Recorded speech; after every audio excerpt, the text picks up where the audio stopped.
Hey guys and girls, thank you for joining me. I've got a lot to discuss today. We've got a new release of the Nikon Z6III. That is the big news. It's very exciting. It's basically it's a pre-release arrangement. It's just been announced. So basically almost nobody's got it at the moment, but it's on the way. And that's great. It'll be shipping soon. You can pre-order, and very soon it could very well be sitting in front of me on this table, and we can be discussing it live.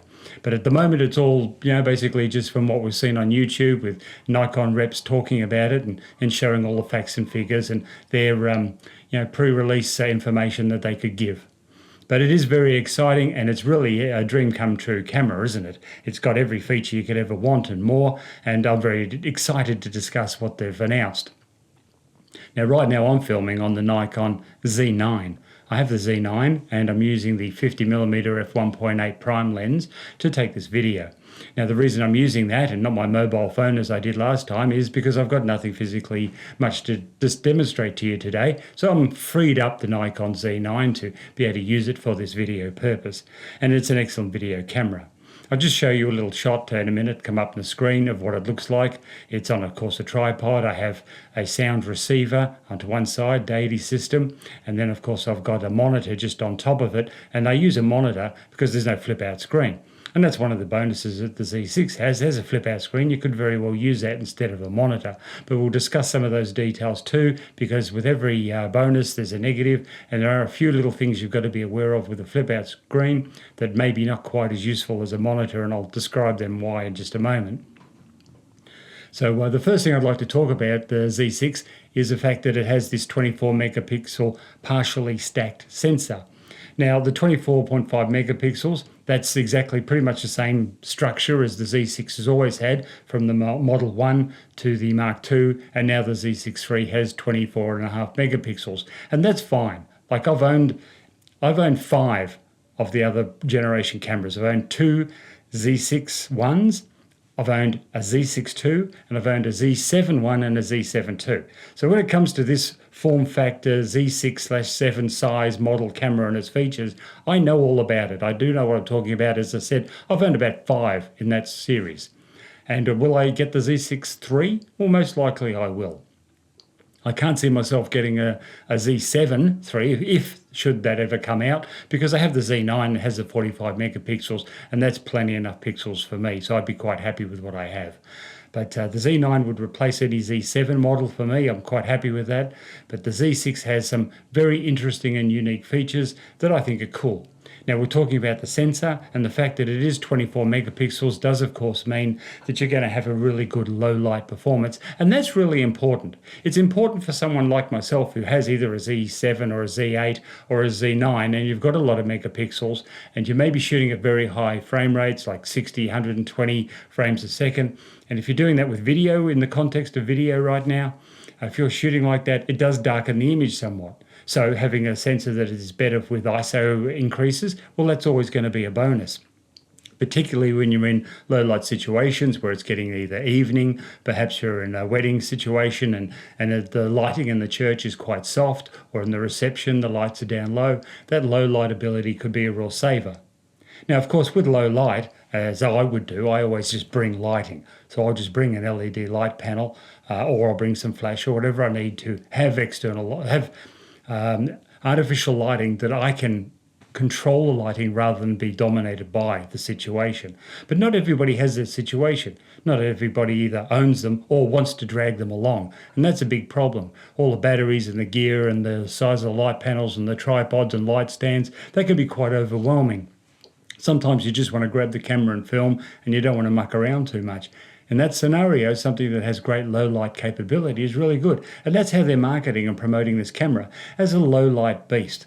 And so they should, because, low light options, the choice of being able to shoot in a low light situation and not have a messy video or photo is a fantastic thing to have.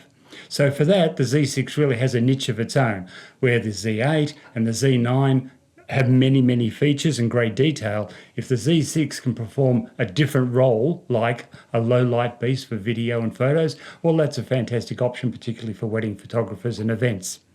So moving on to another subject, it is partially stacked. So what does that really mean? Well, the Z9 I have here and the Z8, they have a fully stacked sensor, and that gives you a lot of performance options. A partially stacked sensor gives you sort of the best of both worlds. Gives you something that you're familiar with because it does have a mechanical shutter. So those who are used to that little click and they find that very reassuring, and that's what they're accustomed to, well, you've got that choice. You can use it in a mirrorless mode as well. So what you've got here is really a versatile camera that gives you choices and options. Just like the ZF, for example, it gives you a choice of having that retro styling and theme, but still a lot of modern features and a great processor. So the Z6 has that too. If you want to use it for low light, you can. If you want to use it for high-speed burst shooting, you can. If you want to use it for photos or video, it does everything quite excellently. And so that's very much to be complimented that Nikon are giving us so many choices. So another thing I'd like to discuss with the Z6 is that it's card slots. And that's a big step up from the ZF. Now the ZF, I'm not going to bag the ZF, it's a great camera for what it is. So with retro styling, bit of charm and personality, it's certainly very good and functional in that regard. But the Z6 having the CF Express card slot and then a SD card slot as a backup, if you want to call it that, or a second slot, well, that's fantastic. It gives you all the performance advantages of the CF Express card, the massive value you get when you buy them for speed, performance, and the long recording times you can get. For example, I've got a CF Express card in the Z9 now. It's got 2 terabytes, and there's 2 of those slots. So I could be filming all day and night. No limit to how much recording I can do. So I'm very pleased with that option. SD cards, however, are much more limited and they're quite expensive for how small and simplified they are. So I think the better value is the CF Express card, and I'm delighted to see that the the Nikon Z6III does have that CF Express card option. It also makes it for much more upgradability and future firmwares. So because it has not only the XPEED 7 processor, but also the CF Express card as well to meet with that, it means that if there are performance boosting options in the future, the camera can certainly work with that and perform them excellently. It's also very good to hear that this camera doesn't overheat. So far people have been trying it in testing conditions, doing lots of long recording sessions with it, and they've found that there is no overheating issue as such. And I'd put that down to the fact that they've increased the body size. So the body size overall, when if you were to pick it up in your hands from what I've seen, it's not physically that much larger in height and width and so on, but it's the depth of the camera. The depth of it and the grip and the body thickness is thicker. And I think that would also help with all the accessories, the extra gear they're putting in it to accomplish its goals, but also helps with cooling because it can space things out a little more. So that's a bonus and well thought out. It's sort of the exact opposite of the ZF, isn't it? Because the ZF they've made narrower in order to give it that retro look, but unfortunately doing that it compromised on the card size, and it also compromised on the fact of overheating might be an issue. So certainly with the Z6 they've thought it through as a video powerhouse, and it'll be able to perform all day with no problem. Speaking of the card slots though, we were talking about that just earlier. There is a funny little issue with the card slot, and I'll put a picture up where the little lug on the side of the card slot, if you have the little accessory that you put your camera strap to on, that little ring, what it does, it catches on the door. So they didn't really think that through too well on the Z6III. They must have missed out noticing that. But if you take the little clip off, then there is no issue. The actual lug itself that you support it with is fine, it's not a problem. But just be aware that if you take that little coil off, that may actually help you with your performance and getting your cards in and out. Now for me, I never take the cards out of my camera. I just plug in the USB-C port into the computer and download everything directly through that. And that means I never have to pull the cards out of the camera, which means I don't damage them. So for me, my purpose and how I operate, that would not be an issue because I'm not opening the card doors. But for those of you who do put cards in and out quite frequently, well, that might be an issue. Just remove that little coil clip and then you'll be right as rain. So just to continue on with these specs that are very interesting, there's also the video specs now, which are quite astounding. Now let's think about that. We've got the 4K option, yes, 4K up to 60 frames per second at full frame, which is excellent. So that's already a bonus above the Z6II. That was one of the things about the Z6II that I was always very exasperated with. That if you're shooting at say 25 to 30 frames per second, you had the full frame. And as soon as you went to 60, it cropped in. So you lost a lot of your image composition.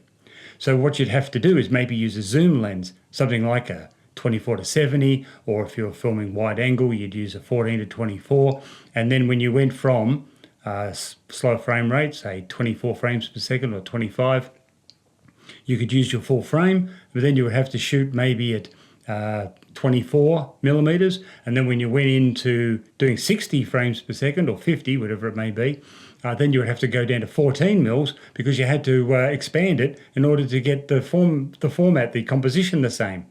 Now that was crazy. I didn't like that at all. So you either had to choose one or you had to choose the other, or go back and forth with the zooming in order to make the composition the same. I found that no use at all to me, and really that's why I got rid of my Z6 II, because that was just useless. I do a lot of 60 frames a second, or I should say 50, because we're in Australia and 50 hertz is our refresh rate. So I usually use 50 frames a second. And now I just shoot everything on 50 frames per second, and that way I can use slow motion whenever I like. Now it is true that if you shoot 50 or 60 frames per second, it can look a bit jittery, a little bit harsher when you do have it at the regular speed. But the option for me in my situation where I'm doing either events, I'm doing music videos, or I'm doing weddings, I need to be able to capture slow motion whenever I need it. And sometimes you just don't know when that moment's going to come up. So to have it just set at one rate the whole time means I can just pick and choose the clips that I want at slow motion anytime, and just leave the rest at the 50 frames per second and have no trouble with slow-mo whenever I wish it. And the composition is always the same. That's a real bonus for me. And that's what you can do with this Z6 III now. Now, another thing about that is it also offers up to 120 frames per second in 4K. And that's all right, you get a crop there, but then that's something you rarely use. And if you are using that, say you're doing birds in flight video or a high action sports scene, then what you can do is you set your camera up specifically for that composition. And that's something that you're not doing all day, every day. So that's okay, because that's an accepted arrangement for something unusual that you're going to set up specifically for that composition. Of course, it doesn't offer 8K because it can't possibly do 8K, but it does offer up to 6K, so 5.4 and 6K a video format, which is great to have the option of these extra image quality. And of course, you can always downsample the 6K to 4K, and you've got a very high quality 4K format then. So these are all great options. It's terrific. Like, whether you think you're ever going to use them or not, it doesn't matter. It doesn't matter if you're never going to use 4K 120 at the moment. It doesn't matter if you're not going to use 6K for anything right now. But to have it in the future, to future-proof the camera, that's fantastic. So that way you feel very confident that it's valuable and up to date for years to come. So that's the bonus of those options and features. Not so much whether you use them on a day-to-day basis. Like right now, for example, I've got a Z9 and I could be shooting at 8K at 60 frames per second, but I'm not. I'm actually shooting at 4K at 25 frames per second. And why? Because that's the appropriate thing to use for this type of video. So it's a horses for courses thing. You know, it's a use case scenario. I'm not a massive budget, I'm not making Guardians of the Galaxy or some Star Wars epic that I need to shoot it in 8K. That's just not important to me. But what's important is that I get a decent resolution and it's watchable in decent quality. And for a YouTube video, that's 4K at 25 frames per second in Australia. That's a perfect setup to use, and that's what I'm doing. So some of the other benefits that I know that the Z6 III has is it has that beautiful red border option around your monitor, the flip out screen and or your viewfinder, where you can actually make sure that you're recording.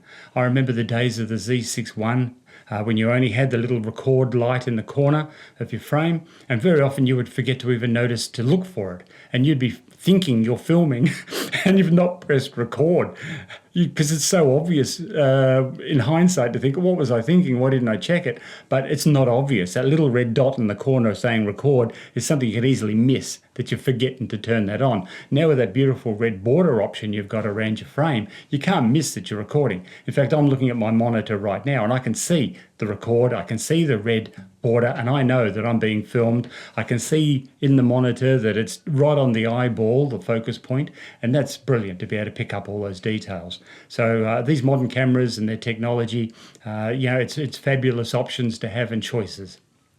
And the Nikon, I feel they're really thinking and empathizing with the photographer and the videographer now. They're putting in all these little tiny options that initially you may think, oh, what's that nonsense, or why would I ever use that? But they're thinking about all the choices you have to empower yourself not to make mistakes. And that's fantastic. And the Z6III now, we were just talking about the viewfinder a second ago, looking through that, they have a magnificent new viewfinder. Apparently it's 5.7, I believe, million dots. And that means it's super, super high resolution, and you couldn't want for any better than that. Now, when I look through the Z9 viewfinder, I'm very happy with that. It may be about 2/3 of that resolution. I don't notice any difference. I think it looks fantastic. But the more you have, the better it is. And the refresh rate has also been increased from the Z6II. So you've got 120 refresh rate, and that makes it very good. No blackout issues, and it looks glorious as when you're viewing your footage. Also makes it very easy to do things like manual focusing when you've got a higher resolution viewfinder. So that's a great option too. There's a flip out screen, of course, and the flip out screen is an excellent idea for those who want to do vlogging. So this camera is still light enough that you can definitely do vlogging, and you put a wide angle lens like a 20mm on or something like that, and you certainly can walk around, hand hold it, and get some great shots of yourself, knowing that your composition and focus is perfect because you can see yourself in the flip out screen. With the flip out screen, sometimes there are issues with this, and it's something to consider if you're using accessories. For example, I have a sound recording device attached to my camera on its, what do they call it, the video mount. So right now I'm recording with a receiver, and it's attached to the camera. And that has to be plugged in to the mic jack. Now the mic jack is also located in front of where the flip out screen would be. So consider that when you flip out the screen and you put your mic jack in, it could very well block some of that screen. It might be a little bit irritating for you. So you might have to sort of make a little configuration where you loop the cable over the back of the screen or something in order to not dangle in front of the monitor and be quite irritating to you. But there's little things you can think about. Yeah, they're all fixable. Right? It's not like this is devastating and a train wreck. It just means you've got to think it through, that you might have to get a cable in such a way that you can attach it behind the monitor rather than let it just dangle in front and interfere with your vision. Also, if you're plugging in HDMI and you're using an external monitor, that may limit the motion and movement then of the flip out screen, because there's cables now. You've got the mic cable, you've got a HDMI cable, and maybe you can't tilt and adjust that flip out screen as much as you like. And this is why a lot of people don't like flip out screens when they're doing video. And it's something it's very relevant and a fair call. Some people actually like the little tilty screen that they have on the Z9 and Z8 and the Z6 in the past rather than a flip out, because it does interfere with motion when you're trying to do video work. But for those who are not attaching accessories and you're just using the flip out screen alone in a vlogging type situation, then the flip out screen is fantastic and will work fine. Yes, and while we're talking about things like sound and cables, I just will run you through what I've got now. You see, I'm celebrating the fact that I can wear a t-shirt today. Now you might think, what's the big deal about a t-shirt? Well, you may have noticed that every other video I use recently, I've been using a buttoned-up shirt with a collar. Now the reason I use the buttoned-up shirt is because I've had a lav mic. So I'll tuck the lav mic up through the shirt. It just sits there in the middle near a pocket hole, and it becomes practically invisible. And that's a very convenient way of doing the sound and not having any intrusion in front of you. So right now you may notice that I have this contraption here. It's a little stand for a microphone, and I have my shotgun microphone, Deity S2 shotgun microphone with a record receiver here. And what that's doing is it's enabling me to get very high quality audio sound now. It's close enough to my mouth. It's about a foot away, 12 inches. So it gets picking up the sound very well. And I'm using that for two reasons. I'm using it because, look, I have this good quality sound equipment. Why not utilize it and make the most of it and get the best sound I can? But secondly, the other thing I like is that it gives me hands-free still. See, I've got a room on the bench to work. So if I want to talk about a lens here, I can still put the lens there. There's nothing obscuring it. If you have a little microphone stand in front here, it sort of obstructs the vision of what's going on. This way, of course, it doesn't. And at any time, because this is on a flexible stand, I can raise it, I can lower it, I can move it forward or back as I please. I have it tilted at just such a right angle that it's almost invisible in the screen, the microphone. I mean, the microphone's this long. but you only get to see that little box at the back because I angle it in proportion to the view of the lens, and it makes it basically disappear. Using f1.8, which I'm using now as well, and having the camera focus on me as I'm back a bit from the microphone, blurs out the mic and doesn't make it intrusive and too much of a nuisance, which is another bonus. So using a shallow depth of field, having that option is great. Having the fact that the microphone has a distance from me and also angling it perfectly well means I'm minimizing the intrusion of the microphone but still retaining the sound. So that's very convenient. So I didn't want to distract too much from my Z6 talk, but that was just something I thought was relevant because we were talking about sound there for a second. So in conclusion, talking about the Z6, and I'm saying in conclusion only because right now I don't have one physically in front of me, and nor does many people at all. So you may as well just wait until we get a hands-on review of it, and then we can discuss more details and I can show you more demonstrations. But one key point was the price, and I think that needs to be discussed. So it is a little bit more than the previous Z6 versions, and that's fair enough too. You can't complain about that because you've got so many more features. Things like, the option of the flip-out screen. You've got the X-Speed 7 processor. You have higher 4K and 6K functionality. You've got no crop on your 60 frames per second. There's so many wonderful options in this camera that are new, like the better viewfinder, for example, which gives you a lot more detail. So you're actually getting the value for money. So yes, it is maybe another $500 more than the previous model cameras, but it's very, very well worth it to future-proof the camera. So I'm going to round this out and just make it like a ballpark figure. So please don't get upset and start messaging me and saying I got the numbers all wrong. I know I got the numbers wrong. This is just done as illustration purposes only. But let's look at the camera lineup of Nikon at the moment, of the full frame cameras that are semi-pro. And we'll have a look at starting off with the ZF, which we're going to say is $3,000. And I'm using Australian terms here, so please excuse me, Americans, but I'm talking Australian dollars as relevant for my immediate audience. But ZF is about $3,000. You can look at the Nikon Z6III at $4,000. And you can look at the Z8 at $5,000, and you can look at the Z9 as $6,000. Now, I know that's not exactly right, but I'm giving you a sliding scale in how they rate, their options and qualities, and the price points. And so you've got a budget for everybody's needs. So if you've got a lower budget, you've got something available that still has pro features in the XB7 processor, and that is the ZF, which can do most of everything that everybody needs, has a stylish presentation, and is a feature-packed camera. And then if you go right to the other extreme of the budget, you can have a Z9, and it's got multiple extra features and everything you need for the next 10 years. I think you'll be very happy with that. It's a long-term purchase, but you need the budget for it because it is a pretty expensive camera, and you've also got to want to have the weight. It is a heavy camera.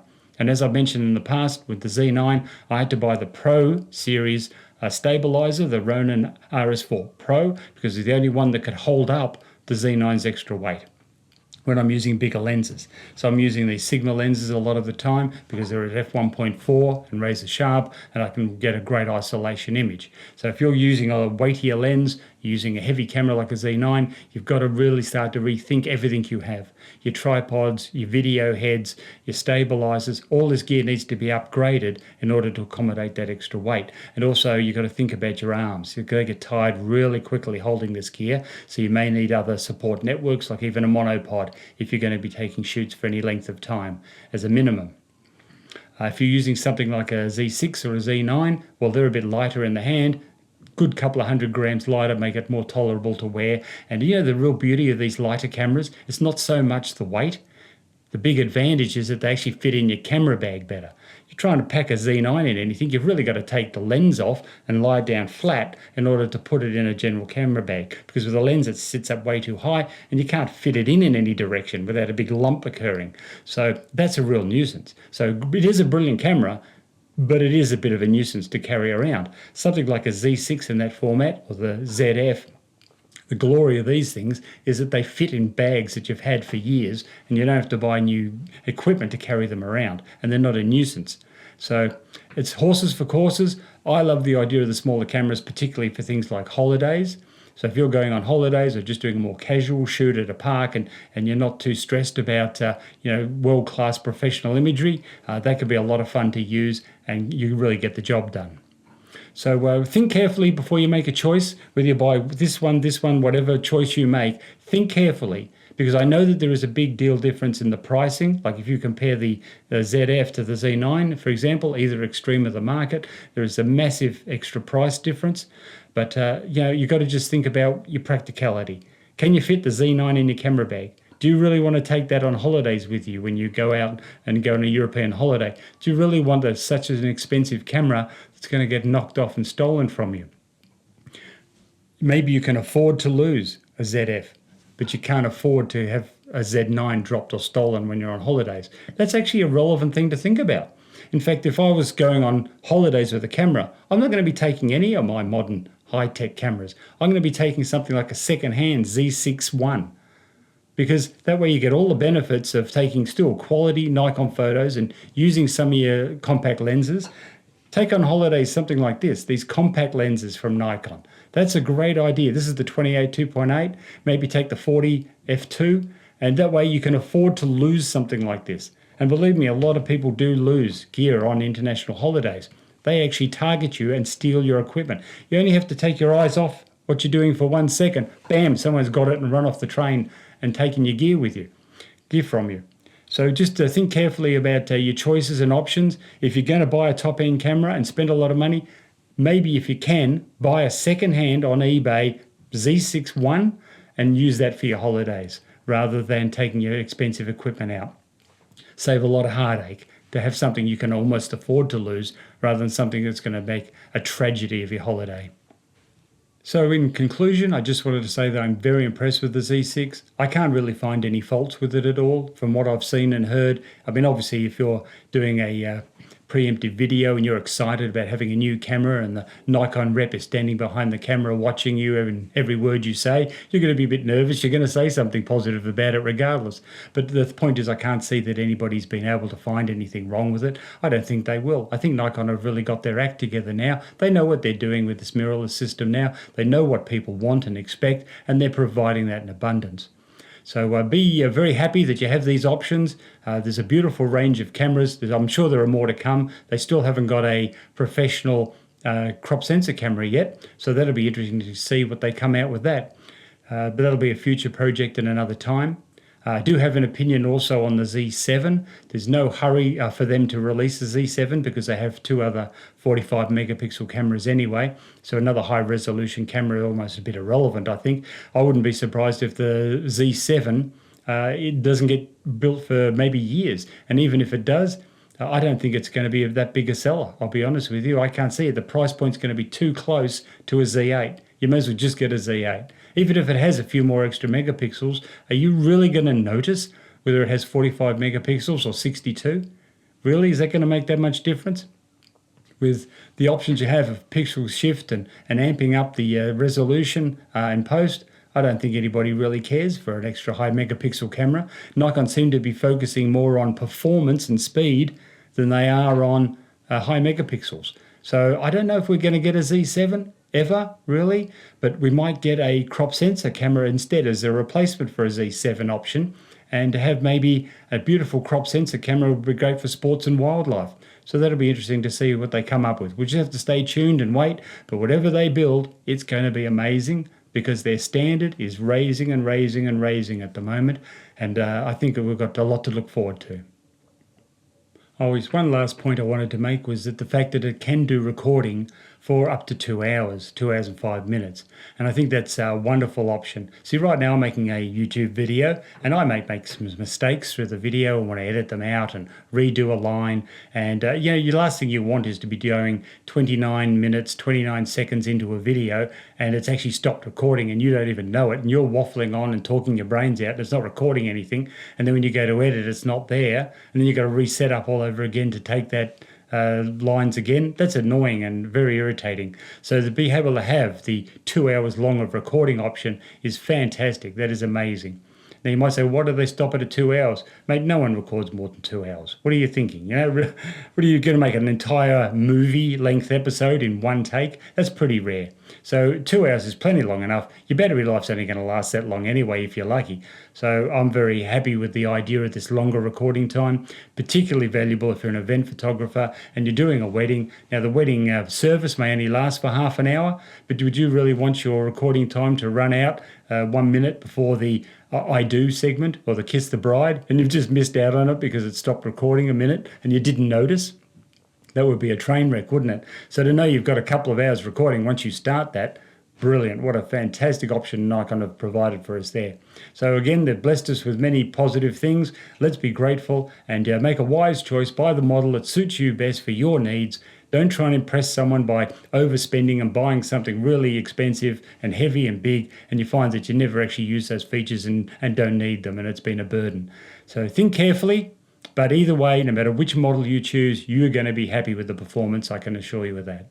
So thank you for your time. Have a great day and keep shooting. Bye-bye.